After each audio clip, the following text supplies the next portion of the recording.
Hey everyone, it's Christine. Welcome to another, I really keep messing this up in my filming today. I was going to say it again, another channel to my video. I cannot speak.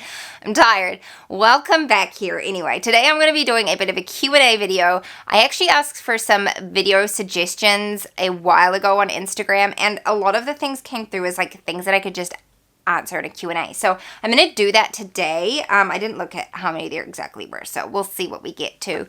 But that is what today's video is. So if you're interested, keep watching.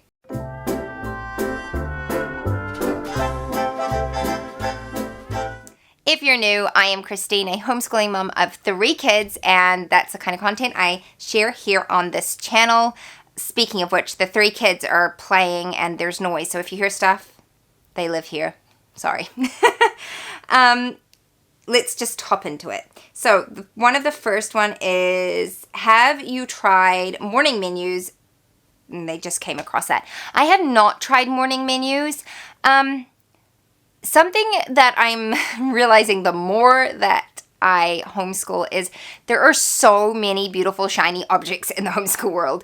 There's so many different things that you can try. And it's very tempting to like hop on board and try something new because it looks beautiful and fun and like a beautiful bonding experience with the family. And I'm realizing that if everything is working well, you're better to just leave it alone. And so for me personally, I haven't done morning menus because I haven't felt the need to do morning menus. I also have kids who all still need me a lot for individual work with their main studies, and I feel like things like morning menus will be able to do more as my kids get older, because I will long more for that time of togetherness as they're older, because their subjects like language arts and math, they'll be able to do a lot more on their own. And so I'll just be like, go do your math, go do your language arts. Whereas right now I'm like, okay, everybody, let's sit down and let's do math and language arts.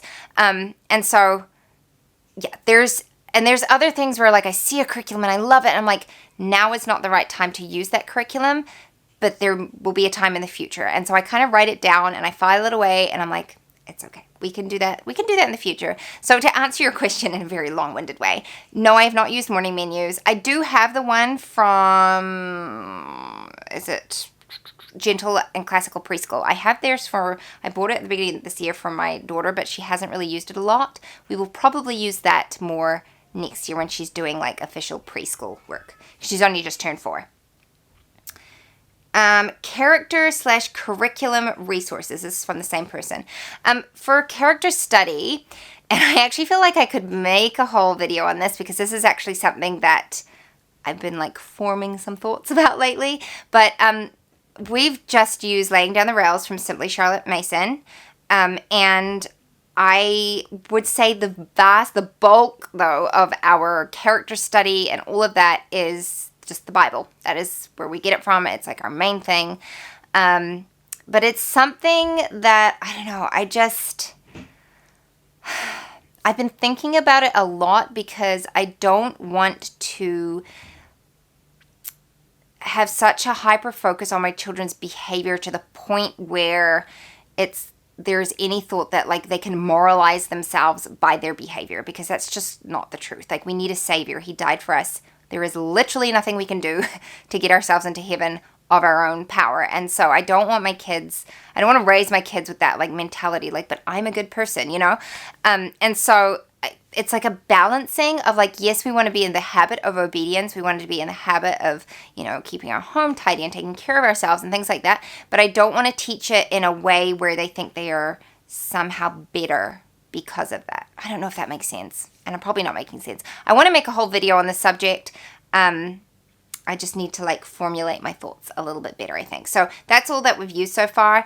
I've got the book Theology for Bible, like that one, Theology, which we actually haven't picked up for a little while because life's crazy. See my term 5 update and you'll understand why.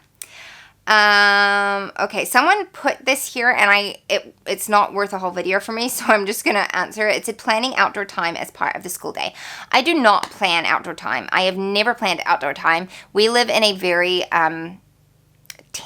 temperate climate. We don't get very cold winters. We get warm summers, but not like obscenely warm, And so for the most part, we can be outside year round. But also, I am of the mentality that I think children, if given the opportunity, will choose to be outside. Like that is just my experience with my children anyway.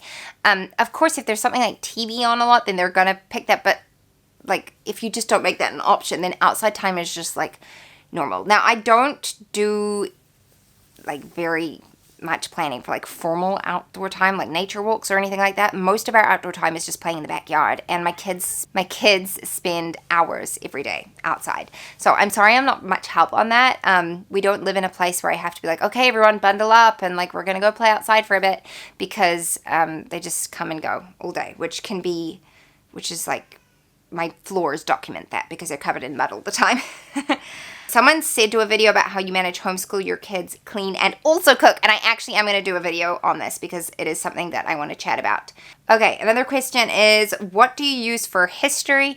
We use the Story of the World. We are actually almost finished the first volume. I cannot believe that. Like, it just seems crazy to me. But we're almost finished volume 1, and I think we just did chapter 40 this week, so there's 2 more chapters. And I'm planning on purchasing volume 2 for next year because my kids love it. And actually, I had like a homeschool mom moment the other day where my son said he was talking to someone, and they were asking his favorite subject in school, and he was like, history. I love history. And I was like, yes, I have succeeded at something, because it's not often you hear a kid, like a school-age kid, be like, I love learning about history, because it's usually like, history's boring, like da-da-da. And so I'm really, really pleased about that.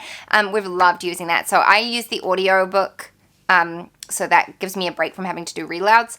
And then we usually just do the coloring in and the mapping activity at this point. We might do more as the kids get older, but that's what we do for now. And it works super well, and we just do it once a week. So that is what we use for history and what I'm planning on doing next year as well. Okay, what do you do when homeschool plans don't work out?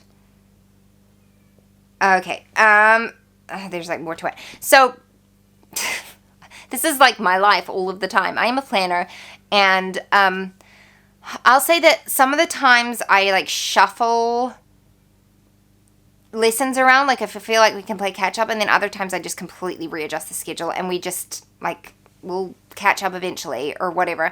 I try not to get too fixated on things, but like there's a difference between disruptions and needing to set firmer boundaries, because I do think that there can be a tendency in, like, as homeschoolers, because we're at home, people tend to ask us to do stuff, and it can be difficult to say no. And so I think there is another aspect, another point where you have to be like, these are our school hours. Inside that time, I'm not available. We're doing school. And that's the end of it. Because, yeah, it can get hard to, like, there's just so many opportunities as well for, like, activities and stuff. And I feel like I'm at the point now where we have to turn things down, because otherwise our week just gets too full, and this main thing is no longer the main thing, if that makes sense. Okay, how do you address negative comments about homeschooling? I talked about this a little bit before. I don't get a lot of negative comments about homeschooling because I'm very much surrounded by people who support it. Whether they homeschool or not, they're still been, like, really supportive. But I did have somebody the other day make, like, just snarky remarks, and it was actually the doctor who worked on my husband's ear.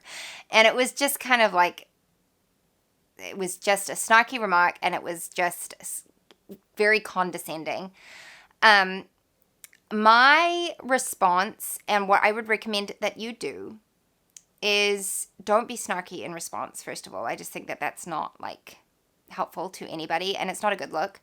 But secondly, is just to own it. Like, just be confident in your decisions. Like, it's the right thing for your family. So, like, when somebody says something snarky, or, like, that's what it was. Someone said, you must have the patience of a saint. And I said, it definitely gives me opportunities to practice my patience, and that's such a blessing. Like, that is how I responded. Like, because it is true that homeschooling does require you to extend your patience, for sure. Parenting does. And so, like, I think we don't have to just be super defensive and be like, no, well, like, I'm not any better than anyone else, which I'm not. But, like, you don't have to say that. Just own a bit of the truth of it, which is, it's true. It takes a bit of patience, but just turn that into a positive light. The same thing is like, at the same time that this whole comment happened, someone else, the same person made a negative comment about like, why would you want to get back to your kids? Like, stay away from them as long as possible. And I just responded with, because I love my kids and I want to be with them. Like, turn it into something positive. You don't have to like do it in a way to make them feel badly, but like be honest about like how good it is. Like, homeschooling is wonderful. And so when someone is making a snarky comment, just respond with something positive. Like, oh my goodness, why would you do that? Like, just be like, well, I just love it. I love being with my kids. It's really wonderful. And then a very common response is, oh, well, I could never do that. And you could, I used to think the same, but like, it's amazing how good it can be for your family, if you choose to go that way. You don't have to make somebody feel bad for their choices just by defending yours. Sometimes it happens by default and you can't help it, but like, just own it. And also don't over explain. Like, I don't explain myself. When people are like, whatever comment it is, like, why would you choose to do that? Da, da, da. I keep it short and sweet. I don't do a long, big explanation unless they're actually genuinely curious. But if it's just like a snarky thing, I just keep it short and sweet, and I just keep it positive, and I own it. And I just, like, when it comes to family, thankfully I've never had this experience with having to like explain it to family. But if it is family, I think you just need to set like firm but loving boundaries. Like, these are my children and I will choose how to parent them. Just like if it was a sister, for instance, saying like, why are you keeping your kids home? Like, why are you homeschooling? I mean, you could ask them the same when they send their kids to public school. Like, nobody questions that. You know what I mean? So I just would just keep it short, and I wouldn't go into it a whole bunch. So you do not need to explain yourself. So anyway, those are all the questions that I'm going to get time to answer today because I have kids that need me, but I hope that you found them helpful. And if you have any more questions for me, leave them down in the comments below and I will do my best to answer, and I'll see you next time. Bye-bye. What if the world had more of your smile? What if the wind could spread